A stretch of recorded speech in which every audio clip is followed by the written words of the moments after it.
Bon appétit. Merci à toi. C'est magnifique. Je te propose. On a. Et puis après, on règle. Ouais. Et là, ce qu'on va faire. Salut Guillaume. Ça va? Alors, j'ai vu que dans ton jardin, tu avais une plante sauvage qui est délicieuse et une fleur qui est comestible. J'aimerais déjà te les montrer pour que tu me dises si tu les connais et si tu les as déjà mangées. Ça te dit? Ouais. Et si tu as envie, eh bien, ensuite, j'irai les cuisiner chez toi, dans ta cuisine. Ok, ça marche. Allez, Bien. trop bien. Alors déjà, là où tu as tes petites poules, Oui. alors déjà là où tu as tes petites poules, nos poules, eh bien, est-ce que tu avais remarqué que tu as de la berce ici? Ouais, la berce, je la connais, ouais. Est-ce que tu en as déjà mangé? Un petit peu. Parfois en salade, Ok, les jeunes pousses. ok, super. Eh ben là, on va en faire un dessert. Ok. Ok. Ensuite, tout au fond du jardin, là où il y a les roses sauvages, le rosier sauvage, on a de l'hémérocale. On dirait presque une fleur de lys, donc on a l'impression qu'elle n'est pas comestible, mais en fait, elle est délicieuse. Elle a de la vitamine C dedans, elle a du potassium, des antioxydants. Et comme tu as pu le remarquer peut-être, elle dure que 24 heures. Et ensuite, elle fane. En fait, hémérocale, ça vient du grec qui veut dire fleur d'un jour. Donc voilà, on va en profiter. Ouais. Elle est super belle. Elle est belle, hein. Ses tiges, ses feuilles. En fait, on a l'impression que c'est une cascade verte, quoi, un peu une fontaine. Et ce qui la différencie vraiment de la fleur de lys, c'est vraiment ça, quoi. Tu trouveras toujours autour beaucoup de feuilles en tapis comme ça. Et c'est vrai qu'on n'ose pas forcément la manger parce qu'elle fait très fleuriste, hein, tellement elle est... Elle fait aussi son boulot ornemental, j'ai envie de dire, dans un jardin. Alors, ce qui est fou aussi, c'est que elle dégage vraiment un centre hyper solaire, tu vois, comme si elle nous disait toi aujourd'hui, pas demain, pas dans 3 jours en fait, si tu n'avais que 24 heures aujourd'hui, qu'est-ce que tu donnerais, qu'est-ce que tu as à offrir de ton essence de meilleur en fait. Donc je trouve qu'elle nous invite aussi à revenir un peu dans ce qu'on a de plus lumineux à offrir tout simplement, sans procrastiner et, et sans nous décentrer aussi, puisqu'on est tous uniques. Oh là là, c'est magnifique. Je te propose qu'on en cueille un petit peu. Ok. Et puis on file dans ta cuisine. Ok. Allez, c'est parti.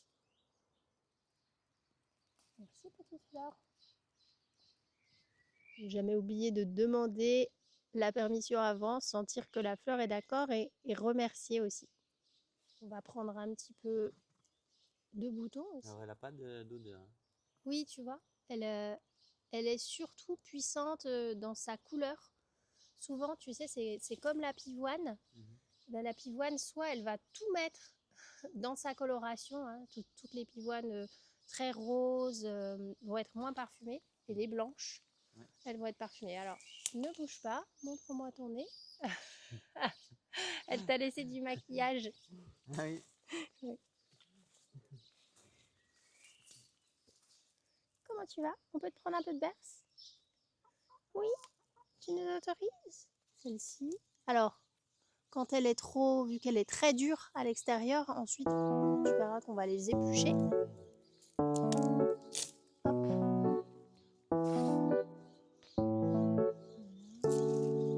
Tu sais qu'on fait des pailles aussi avec ça.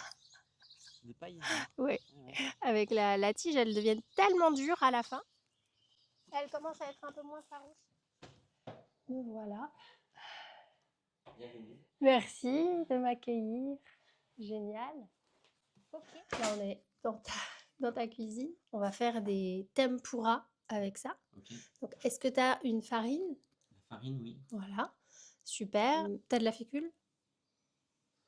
Fécule de maïs. Ok, Je vérifie. ça tombe bien, t'inquiète pas, j'en ai pris. T'as du sel? Du sel, oui. T'as de l'eau froide? Oui. C'est parfait. Parce que pour faire des tempura, c'est un peu le choc de la température aussi, Ok. bien fraîche. qui va tout simplement remplacer aussi l'effet de l'œuf. Tu sais, des fois, on met aussi des œufs dans certaines recettes, mais si on a une eau bien froide, Mm. on peut aussi rajouter de la levure chimique si on veut. Et bien, on va pouvoir obtenir des tempura très légers, très agréables. Il me faudrait une planche, Oui. un couteau. On va les laver. Planche, ça va ou plus grand? Ouais, c'est très bien, c'est très bien. Un couteau.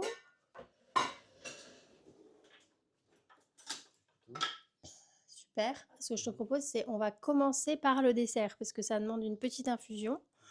Ça va devenir des panna cotta végétales à la berce. Donc pour ça, on a besoin de les infuser dans du lait pour que vraiment le lait y prenne le goût de la tige, de la berce, qui a un petit goût agrume, coco. Tu verras, c'est un peu mandarine aussi, c'est incroyablement savoureux.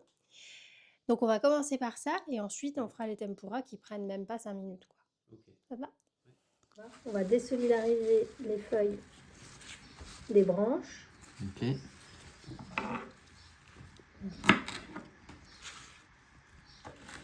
Je t'arnaque parce que le concept de gérer cuisiner chez vous, c'est que c'est quand même plutôt moi qui cuisine pour toi.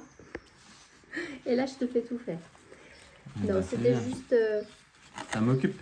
pour montrer un peu. T'as un super couteau, dis-moi. Ouais. Moi, je voulais faire un gratin de bardane. Et je me suis trompé, j'ai pris une plante qui s'appelle la pétasite qui ressemble. Ok, mais elle était comestible quand même. Euh, Elle était très très amère. Ah Mais oui. je pense pas qu'elle était toxique. Toi aussi un peu. C'est vrai? Autour de la bouche. Ok. Règle de base, toujours être sûr d'identifier bien les plantes qu'on cueille. Là, la berce commune, elle a des cousines qui sont pas très sympas. Elles sont toxiques. Donc la berce commune, je vous mets dans la description les petites infos pour la reconnaître. Vous verrez, c'est facile une fois qu'on identifie bien certaines caractéristiques.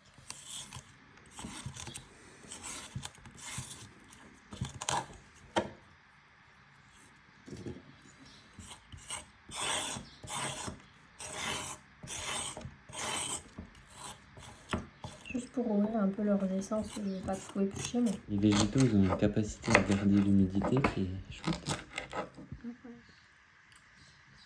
Donc là, Guillaume, on va mélanger le lait de soja avec du lait d'avoine, parce qu'il a un côté plus sucré de lait d'avoine.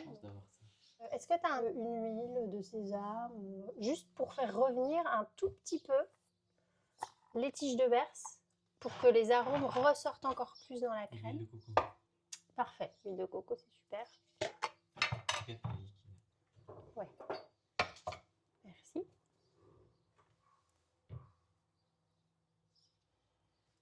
Et là, comment je l'allume? Tu m'aides? Ah voilà. Tout simplement, c'est universel. Là, tu pourras revenir cuisiner. Ouais. Donc on met ça un petit peu à poêler.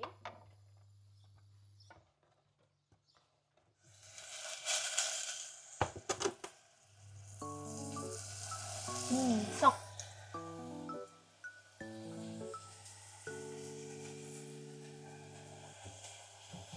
Ça ressort, hein? Très bon. On peut voyager dans la nature profonde. Ah, Pas fort là. ah ouais, bah voilà. Et ben là, on va mettre le lait. Je mets combien? Alors, là, on est bien.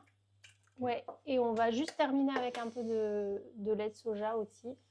Ça va offrir un côté plus aéré. Tu sais, il y a un côté plus mousseux dans le lait de soja pour faire des laits qui moussent bien. C'est beaucoup mieux que l'avoine. Voilà, c'est bon. Tu t'y connais en cuisine? Un petit peu, j'ai roulé ma bosse. Je crois que c'est parce que je suis un peu gourmande surtout. J'ai un petit défi en ce moment. Ouais. Je voudrais cuire un œuf avec l'énergie du soleil. Parce qu'un œuf, ça cuit, l'œuf parfait, tu sais, il cuit à 62-63 degrés. Ouais. Donc, je me suis dit qu'avec le soleil, et faire un mini four solaire.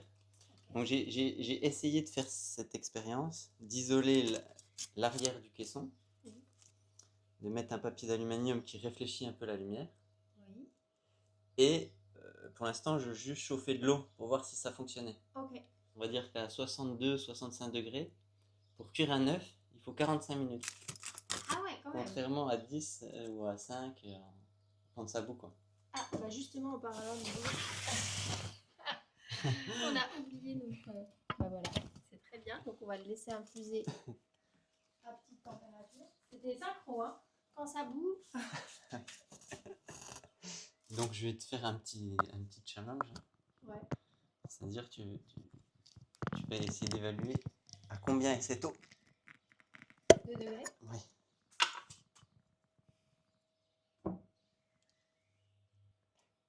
Waouh! C'est chaud. Donc si on regarde la température de fusion de la cire de soja, on saura à combien ça chauffe. Ok. Et voilà, c'est un peu expérimental. Ça aussi avec le chou. Tu sais, le chou cal. Oui. Donc les feuilles, elles sont très riches en vitamine K, en vitamine C aussi, pleines de minéraux. Donc c'est mieux de les avoir en salade plutôt que de les cuire, parce que dès qu'on cuit, on perd les vitamines. Et pour détendre la feuille, la fibre, en fait, tu les masses comme ça pendant quelques minutes. Comme ça, l'huile s'imprègne. Donc là aussi, on a beaucoup de nutriments hein, dans la feuille de berce. On va retrouver beaucoup de minéraux, des vitamines aussi. Et au niveau subtil, c'est vraiment la force d'Hercule. Elle s'appelle, son nom latin, c'est Herculanum. Héracléum. Et c'est parce que les anciens, ils avaient capté que sa médecine, c'est de nous enraciner et de nous permettre de nous déployer. Donc on l'appelle aussi le ginseng local. Tu savais ça? Il y a un côté dans la berce qui va agir comme le ginseng sur la libido, quand on n'a plus de force créatrice, tu sais, l'énergie vitale dans les centres énergétiques inférieurs, là, au niveau du système reproductif. Elle va nous redonner cette puissance vitale d'enracinement et de déploiement. Voilà, tout simplement. On va être chaud pour l'été là. Ouais, l'été sera chaud. Donc voilà, on va garder le reste pour le poêler, comme ça tu auras la version salade et la version un petit peu revenue, tout simplement à la poêle, peut-être avec de l'ail si tu as de l'ail. Non. Ok, et ben ça. Bon, génial, bah c'est bon, là on a toutes les parties. On va ajouter... Et je voulais te demander, quand tu masses les plantes, ça fait le même effet que si on masse un être humain finalement? Ça les détend? Alors, non, j'ai l'impression de masser des milliers d'êtres quand j'en masse une seule de plante. Tu sais, comme s'il y avait un côté... T'as pas l'impression d'être sur une identité, un être, un individu en fait. T'as vraiment... Je sais pas si c'était pas ça ta question. Les végétaux fonctionnent pas comme nous en fait. Les câlins, tout ça. En fait, l'amour pour un végétal, il peut commencer juste dans le regard et dans l'ouverture du cœur, vu qu'ils sont beaucoup dans le subtil. En fait, la caresse, ça peut être un simple regard d'amour envers un végétal. Mais c'est sûr qu'ils font l'expérience à travers nous quand on les mange aussi, une expérience humaine, tout simplement, puisqu'il y a aussi un échange qui se fait, c'est les chamans qui disent ça, en fait, la vie de la plante continue à travers nos propres cellules. Tu vois ce que je veux dire? Tu avais des questions là-dessus, non? J'imagine que ça doit faire du bien aussi de masser. Ça te relie à tes mains, à ton corps. Ah oui. Puis ça fait plein de sensations. Tu reçois aussi des sensations. Parce que j'ai remarqué qu'elles sont un peu poilues, ces feuilles de berce. Oui, en fait, il y a un côté très sensuel dans la cuisine déjà à la base. Mais dans la cuisine végétale, on a des textures complètement différentes d'une plante à une autre. On a des formes aussi qui sont, j'ai envie de dire, presque parfaites. Hein. C'est de la géométrie sacrée dans le sens où ça fait des milliers d'années qu'elle est comme ça. L'architecture de la plante, elle t'envoie aussi des zones de forme. Donc oui, il y a un côté de l'éros en fait. Tu vois, cette force de vie, du désir qu'on retrouve aussi à travers la fusion à Gaïa en fait. C'est le taureau, c'est l'archétype du taureau. C'est la Vénus en taureau.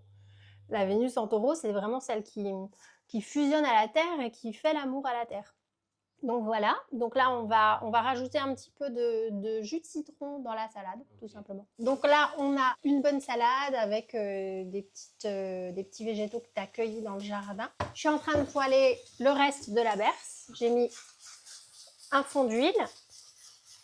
Et là ce qu'on va faire, tu vois ça a bien infusé. On va retirer les tiges. Et on va les ajouter directement à la poêlée.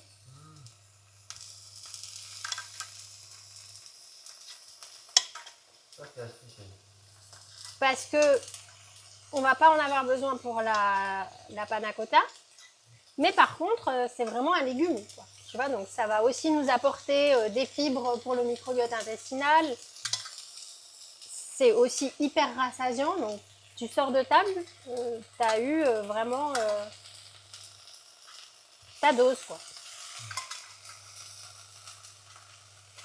Donc, dernière étape, j'en ai laissé quelques-unes, c'est pas grave. Je vais repasser le lait végétal qui a infusé avec la berce au feu pour que ça bout juste quelques secondes pour mettre le agar-agar qui est un gélifiant végétal, tu sais, c'est de l'algue, qui va nous permettre de figer la panna cotta. Mais pour que le agar-agar fonctionne, il faut vraiment qu'il ait atteint une haute température. Donc voilà. Je regarde juste. C'est avec ça qu'on fait la confiture aussi. Ah oui, alors certains utilisent une vraie gélatine animale, mais moi je trouve que c'est une super alternative, on en trouve dans les magasins bio au rayon pâtisserie. Et tu vois, tu vas voir, je vais pas en mettre beaucoup, tu peux, ça tu le gardes pour faire plein de desserts avec. Oh, alors tu fabriques aussi tes cuillères. Je me rappelle de la toute première que tu m'as offerte, puisqu'on est voisins mais on est amis depuis longtemps aussi. Et je l'ai toujours d'ailleurs. J'ai eu ma période cuillère. Ouais. En ce moment, c'est la période tambour. Il y a quelques mois, c'était la période flûte. Tu vas nous les montrer là à table. Voilà, ça bout. Si tu veux, tu peux juste mettre le. Voilà. Ouais, merci. Et là, j'ai besoin d'un fouet ou d'une fourchette. Une fourchette. Non, j'ai que le fouet électrique. Ouais, super. Et là, il va juste mélanger. Hop. Donc, si vous avez un fouet, c'est bien aussi. Fourchette, ça marche.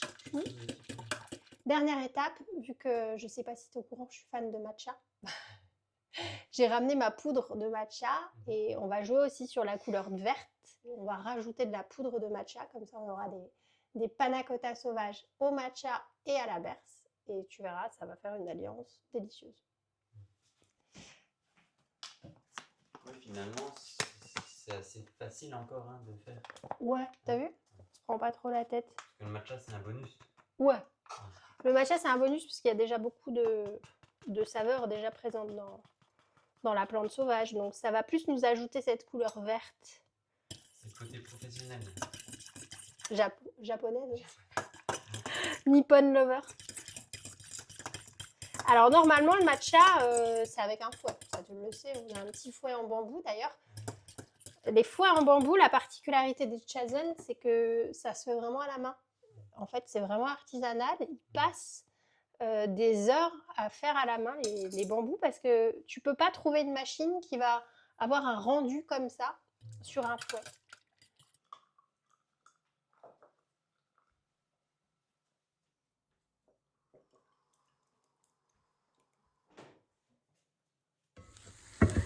Et le tout bien payé. Je peux tout déplacer gratis.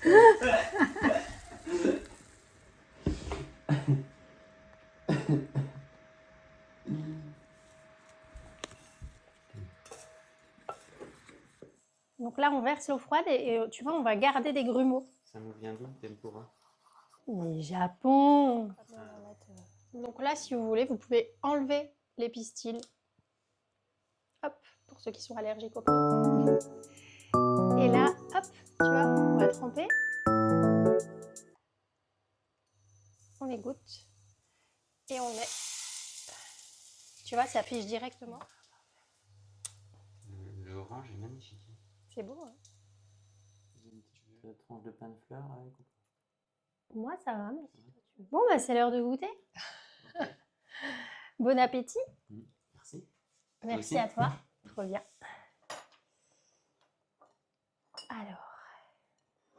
Alors moi, tu sais que j'adore manger avec des cuillères en bois. T'as pas de cuillère en bois? Non. Donc je mangerai à la main si ça te dérange pas. Pas de souci. J'ai pas mis de sel, mais si tu veux rajouter du sel.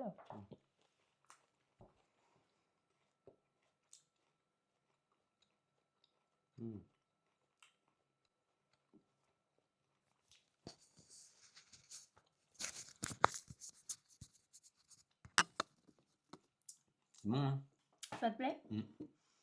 Qu'est-ce que tu penses de la tige? Du coup, t'as vu, elle est... Mm. Vu qu'on l'a trempée aussi dans du lait, elle s'est transformée en légume. Mm. Elle était très dure. Mm. Et là, elle s'est réhydratée. Elle est très tendre. C'est hyper bon. Et ça fait presque comme de la viande ou un poisson grillé. Ah oui. Ah, putain, Ouais, carrément. la truite. Hyper bon. Alors, tu sais que aussi le concept de mon émission, c'est aussi de rencontrer l'autre.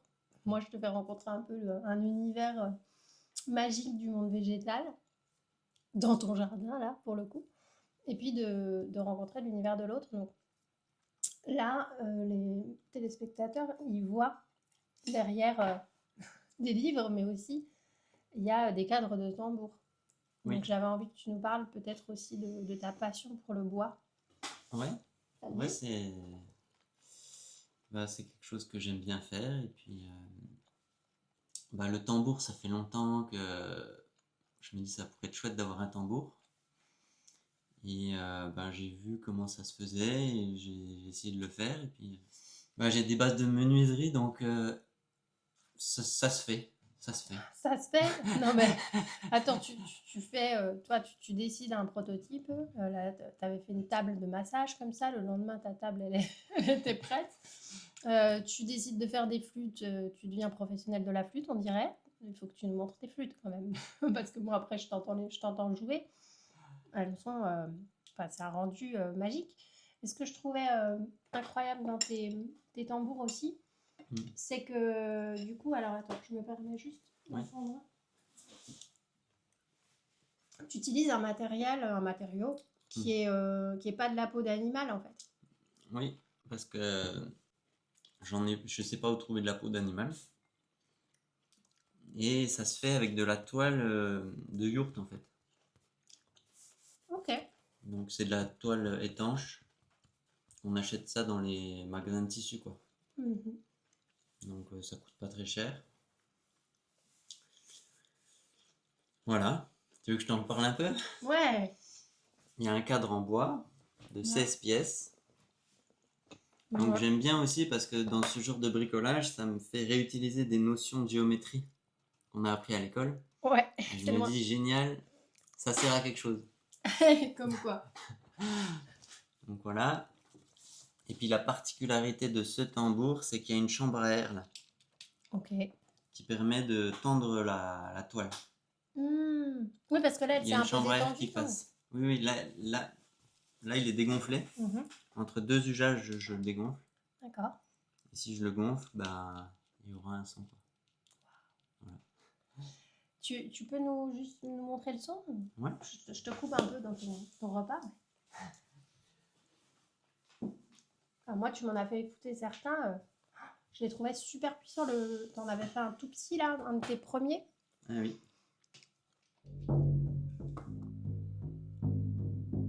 Ah ouais.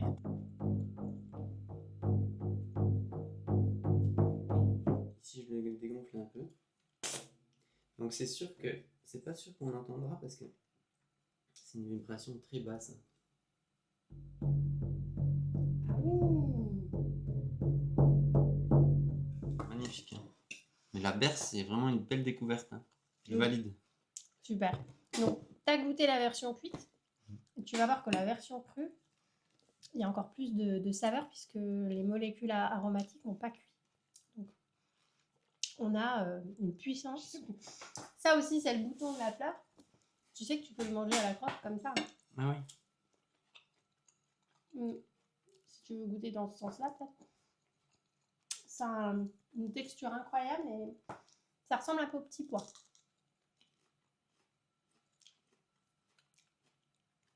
Mais avec beaucoup plus de subtilité et de nuances. Tu vois le voyage?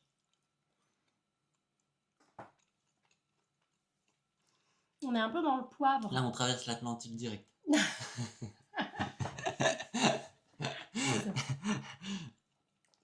Hein? Si tu le dis. Oui, c'est unique à chacun, peut-être. Chacun a... Ouais. Moi, là, je suis dans le poivre. Tu vois, un peu comme dans la capucine. Mm. De toute Ah oui, façon, oui. Capucine et celle-ci, ça se rapproche, sauf que la Capucine, elle est quand même bien plus piquante, hein. Celle-ci va nous apporter plus de douceur. La Capucine, elle a un côté réveille-toi. Tu veux goûter le tempura? Ouais. La salade, on sent bien le citron. Mhm. Je pense qu'il faut prendre le temps pour avoir aussi les autres saveurs, non? Oui, Mm. bien sûr. Et aussi avec des feuilles plus tendres, parce que là, on avait Mm. quand même des feuilles bien avancées Mm. dans l'âge. Mm. On fait toujours des expériences différentes Mm. selon là où on accueille la plante aussi. Mm. Si tu l'accueilles dans les Vosges, là on Mm. l'accueille dans ton jardin, le pH de la terre, Mm. tu vois, Mm. c'est comme le vin. Mm. Il y a encore Mm. des subtilités d'arômes. Mm. J'ai remarqué ça que les menthes, elles ont aussi un parfum différent en fonction d'où elles poussent. Ah Mm. ouais, carrément. Alors, je vais goûter. Ouais. Mhm.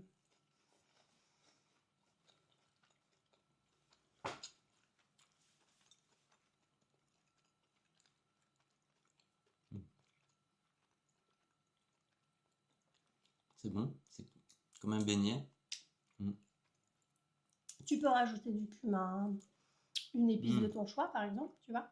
Mm. Et moi là je trouve qu'on, tu vois, limite on a un peu une texture qui ressemble presque à du champignon ou à un Mm. poisson. Tu Mm. vois, il y a Mm. un côté chair, Mm. plus animal. Mm. C'est vrai que dans le champignon on retrouve un peu le Mm. côté animal Mm. aussi. Ça, c'est la fleur. Ouais. Mm. Ben, ouais, ça change, hein. Ça fait voyager alors que je suis resté chez moi. Bon, normalement on n'en parle pas trop à table, mais tu fais aussi des toilettes sèches. T'es quand même le spécialiste. S'il y a des toilettes sèches dans le territoire de Belfort, on peut être sûr que Guillaume est passé par là quand même. Oui, c'est une chose que j'aime bien faire parce que j'aime beaucoup le jardin, Ouais. donc le compostage. Et quand on fait un compostage qui fonctionne bien, on peut transformer la matière. Et puis comme j'aime bien aussi me baigner dans les rivières, Ok. je suis attentif à l'eau. Et c'est la voie royale pour transformer la matière que de la composter plutôt qu'elle aille dans l'eau. C'est plus compliqué après. Hmm. Pour les molécules chimiques. Et aussi, ça renourrit la terre. Alors que je suis pas sûr que les rivières, elles ont tant besoin de ça. Ça leur fait un déséquilibre, les sorties de stations d'épuration, je pense. Hmm. Mm. Bien sûr. Il y a différents modèles en fonction des besoins. Et il y a un modèle très simple qui se met en extérieur, c'est la cabane au fond du jardin. Hmm. Un peu tout confort. Et voilà, c'est un lieu calme qui fonctionne bien. Trop bien. Ouais, c'est un peu le moment méditation. C'est juste qu'il faut pas prendre son téléphone. Non. Tu peux prendre un livre ou mettre des livres à disposition parce que les toilettes peuvent être très grandes aussi. Tu Ouais. peux aménager Mm. une toilette sèche en mode cabane vaste. Oui. Mm. Ça te prend combien de temps pour en faire une en général? Entre 4 et 6 jours. En bossant du matin au soir? Ouais. Ça dépend si je suis aidé. Ouais. Je voulais juste préciser que ma formation de base, c'est ostéopathe. Et donc, je reçois des patients. Et je suis content de développer cette activité. Et puis, à côté de ça, je fais d'autres choses. Mais c'est aussi un peu comme un yoga pour... Enfin, c'est le yoga de la vie, quoi, pour être bien. Mais je suis aussi content de développer cet art, en fait, d'aider le corps à se libérer quand il y a des blocages, des gens qui ont des douleurs, et puis voir aussi que on arrive à faire, finalement, des fois il faut des médicaments, la médecine classique, donc ça se complète, mais parfois on peut faire aussi avec les mains, simplement, d'étirer, de relâcher, voilà, le dos, les jambes, se relaxer. Et voilà, c'est quelque chose c'est un peu ma base, mon travail, Ouais. quoi. Voilà. Tu as un peu le tronc d'ostéopathe et ensuite tu déclines aussi, tu fais des ateliers sensoriels. En fait, tu es dans le ressentir, la voie du sentir, du ressentir, de l'écoute de soi. Il y a un côté très... Alors, je vais pas dire que yin, parce que quand tu es dans l'action aussi, moi je le vois, enfin, tu es hyper efficace aussi pour manifester dans la matière, mais il y a quand même une approche très douce dans ta médecine, je trouve. Ben ouais, c'est vrai que il n'y a pas à forcer, donc on y va tranquille, et puis c'est aussi avec la personne, ça se détend petit à petit, mais aussi dans la matière. L'ostéopathie, on s'appuie quand même vraiment, c'est notre particularité, de s'appuyer sur l'anatomie. Les os. Les os, les muscles, les fascias. C'est dans quelle partie, selon toi, qu'il y a le plus de trauma, de libération qui peut se faire en profondeur? Ben, j'ai l'impression que ça s'inscrit beaucoup dans les fascias, dans les ligaments, les fascias. C'est là que parfois il y a la mémoire qui vient se rigidifier, quoi. Et je pense qu'en mettant l'attention sur ces zones spécifiques, ça amène de la présence, et ça peut-être ça libère aussi la sensation qui est inscrite à cet endroit-là. Donc parfois la personne peut aussi en parler, mais parfois c'est juste sans les mots, simplement il y a des choses qui se relâchent, quoi.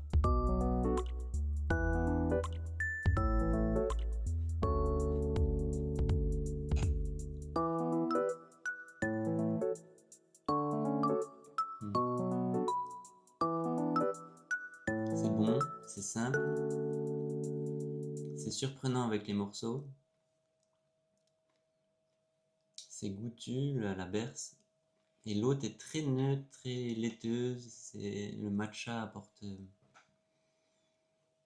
voilà, de la saveur aussi, mais ça vient après.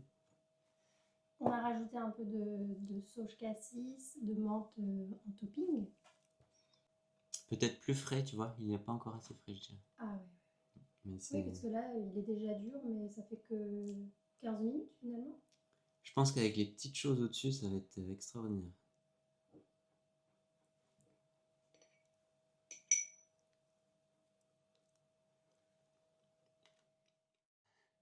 Tu es rassasié?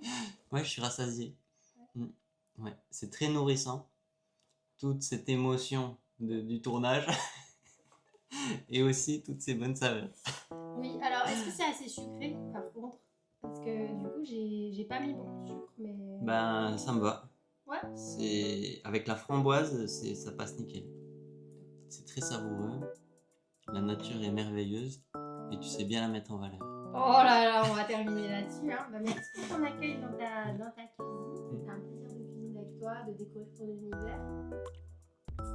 Eh bien, merci. Bonne dégustation. Merci. Les flûtes. Un petit air de pipeau pour finir. Donc, c'est une flûte amérindienne. Merci à eux. Là, on peut voir le cœur de la flûte, avec une chambre de compression, le sifflet, avec la petite pièce au-dessus. Et puis après, on règle les notes. Alors, celle-ci, ce qui est amusant, c'est que j'ai percé tout au même diamètre, donc j'ai pas accordé. Donc, c'est pas accordé, il y a une note qui sonne pas encore.